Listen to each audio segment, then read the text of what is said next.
How to change browser to Google Chrome VS Code. By default, VS Code may open links in Edge or your system browser.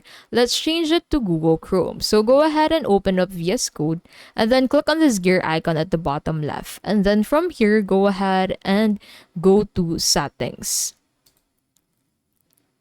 So on your settings, go ahead and head over into the external browser section. So search for it using the search bar.